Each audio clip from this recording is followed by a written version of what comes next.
last thing I want you to hear, and we'll have time for quick reactions. Stephen A., with his reaction the other day to LeBron James, the podcast with J.J. Redick, and how all this has played out. Damn it, LeBron James is his own man. You're wearing a Lakers uniform. You are a player. You know your coach is on the hot seat. And deciding to do a podcast about games, about basketball, with specifics in mind, schemes, and how you coach and how you draw plays up. And you knew the Lakers would more than likely be looking for a coach next season is one of the most egregious things we have seen a basketball player do to a coach. Was it egregious, Jay? No. How is LeBron James talking about schemes or things that he's seen throughout the course of his time in the NBA with a fellow colleague who played in the NBA for 10 plus years and a way to undermine what Darvin Ham had to do with this team and this collection of personnel? I don't think that makes sense at all, frankly. I think it's completely off the rails. And frankly, like LeBron James, when you talk to him, is one of the most brilliant minds we have in the game of basketball. Is it unprecedented? Yeah. Similar as it was for Kobe to do detail. Like you said, Peyton and Eli Manning to do their show. But they were retired, is my point. Kobe didn't do detail while he was playing. But guys, it's 2024. It's how like everybody's creating different media engines here. There's LeBron James has his own media engine. For him not to articulate Jay, what we he understand that, game, but it's what it looks like. How does it undermine Darvin Ham? But because he was your head coach while you're doing this podcast, and it looks, you have the background that says this has been set up for months. No one else does. Years. It's been set up for years prior to No one else Ham. has this background. Look, if the Lakers could, because the rules say you can't, since there's been a salary cap in the mid-'80s, you can't have a player coach. But the obvious thing to do would be LeBron is really the player coach. He's the guy that's in charge of everything. What you want to make sure is he has somebody aligned if he did it with Mike Budenholzer, I think that would be a sell. But JJ is a podcaster and a peer. Right. Never been totally understandable. We all know LeBron is the guy that's kind of in control. Paul George has a podcast. Like, there's a lot of current players who have podcasts. But again, he's talking to somebody Paul about George schemes talks and everything schemes else. as well. Alan, I've seen LeBron undermine his coach dozens of times over the years. I did not see this as an It's the appearance is what I'm saying, and people don't understand it. Even by that standard, I just Let me get Trey in. Final word. It's the appearance in hindsight. Did any of us think this was egregious when it was happening?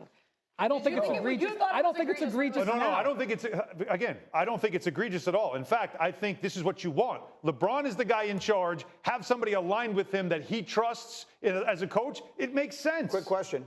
If JJ becomes the coach, can they continue doing the podcast? No. No way. No way. I wish they would. Which, by the way, fascinating. Hurts the business of LeBron James. Trust me, they wanted to put a lot of money into J.J. Redick's podcast. Winning a championship is good for his Let me take a short break. I agree with you on that as well. On that thought, here was Draymond's reaction. I think it's hilarious. Just so y'all know, I laughed when I logged on here and Jackson's like, yo, so what about Clay? I'm like, what? Like, what happened? It's like, oh, he unfollowed the Warriors. I think that's comical. I know you all be wanting like somebody's feelings to be hurt or something. It ain't that, ain't never gonna be that. That's hilarious. Okay, so now that I hear that a second time, Drea, I think I agree with you. Yeah. He's saying he is not personally offended. Mm-hmm. He's not suggesting that it doesn't mean anything. In modern day parlance, I've always said unfollowing your team on social media is sort of what back in the day, someone would hold a press conference and demand a trade. So what should we make of Klay Thompson doing this? Okay, this is a negotiation. The negotiation is on. The thing is, he's been negotiating with the Warriors for almost a year now. They've tried to get something done going into last season. As soon as the finals end, the Warriors and any team with their own free agents, in other words, guys they want to extend on their roster or their players who become free agents to their team, can do new deals. They don't have to wait until July 1st anymore, June 30th at midnight or whatever it is. And so what it sounds like to me is wherever the Warriors are and wherever Klay Thompson is not that close.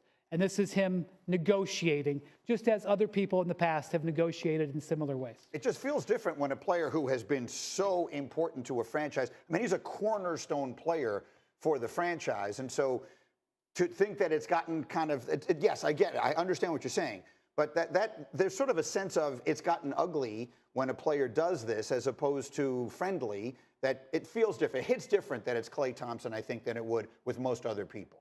I just don't think we're going to see Klay Thompson in the Golden State Warriors jersey next year. I think we're going to see him somewhere else. I think the market is going to pay him what he deems his value to be. And I think that the Golden State Warriors are in an interesting predicament where it's about building around Steph Curry right now. And if you could do that with the contracts you have on books with Andrew Wiggins and Draymond Green and Steph. Steph is still in his prime, guys. Steph is still one of the best players in the league, and he's trying to win a championship. I think this is one of the tougher decisions out there, and I think Klay's going to take his money somewhere else. If the money or the time, if that's not adding up, it's probably because the role he has in mind for himself is also not adding up. I mean, there were multiple times this season where he wasn't in the game during clutch time. He wasn't in the game when it was a close game and it was down to the wire. He was on the bench, and I'm sure that frustrated him. He said that frustrated him. So to me, the money, the contract, but it's also the role that I don't think is adding up right now for how Klay sees himself and how the Warriors see him. Here's the difficulty of this, Alan, as far as I see it from a distance. I love Klay Thompson. He is one of the great players ever. He has been an integral piece of them winning, and I love his mentality.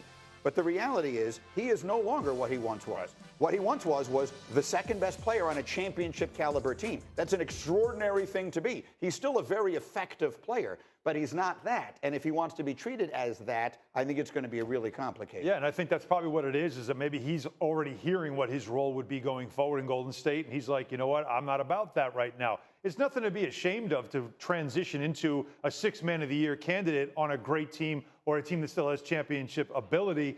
It's just whether or not he's ready for that, and also whether or not he knows there's other teams that say, we still see you as a starter, and he'd rather that. The reason that Dre bringing up is important is I just doubt this is an actual only down to dollars and cents. There has to be something else here for Klay to consider moving on. Yeah, well, these are tough decisions franchises have to make because you have a guy who, again, is a cornerstone of your franchise without whom you would not have won any of these 4 championships you won in recent years. It's tough to figure out how to make that end.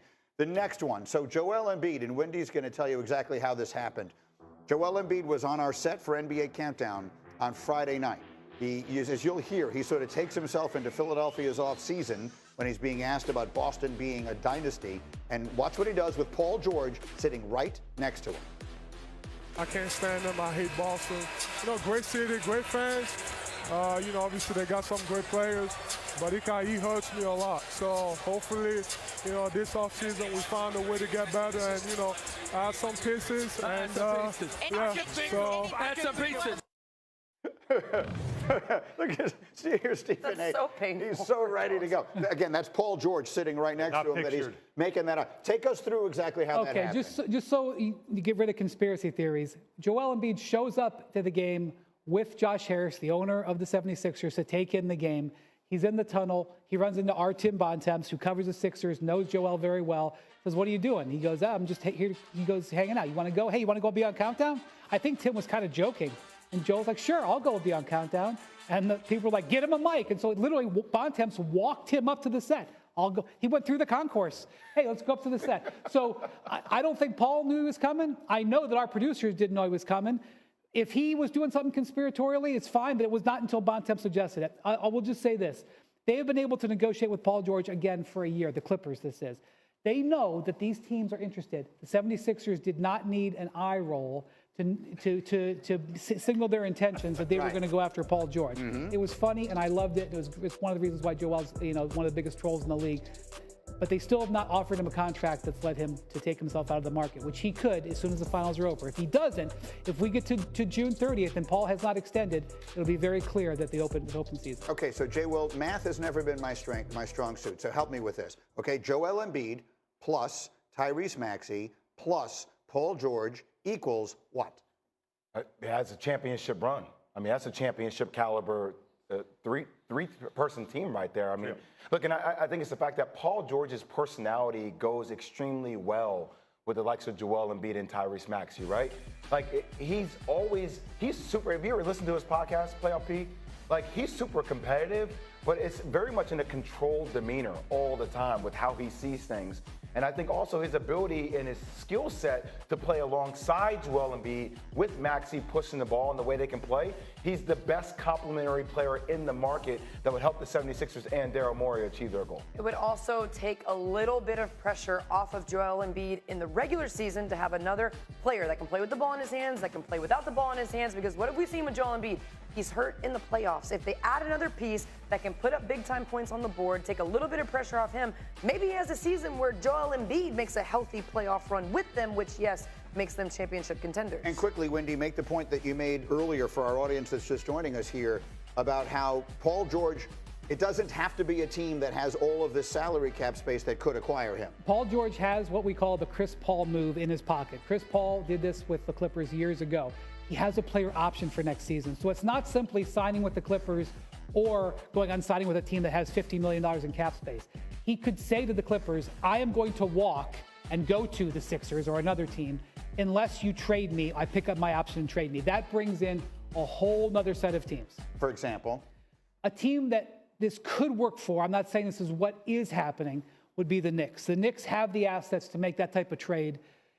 But it could be another team. But Paul George would say, I want to go to this team. I'm going to opt in and be traded. Well, I happen to have the Knicks sitting at the table here right now with me. So, Alan, what do you think of that? Well, it's definitely something that they've been discussing. In fact, last summer, that was something that was under discussion about making a move to bring him in that would be a fit. This is, again, before they acquired OG Anunoby, they kept saying, we need a 3-and-D wing player with experience on this team. So he was the guy that we're targeting. The problem was then acquiring him with his current contract was fine. Acquiring him with the idea that he wanted a max 4-year extension was not something the Knicks were ready to do. So those talks quickly went away. Point of order.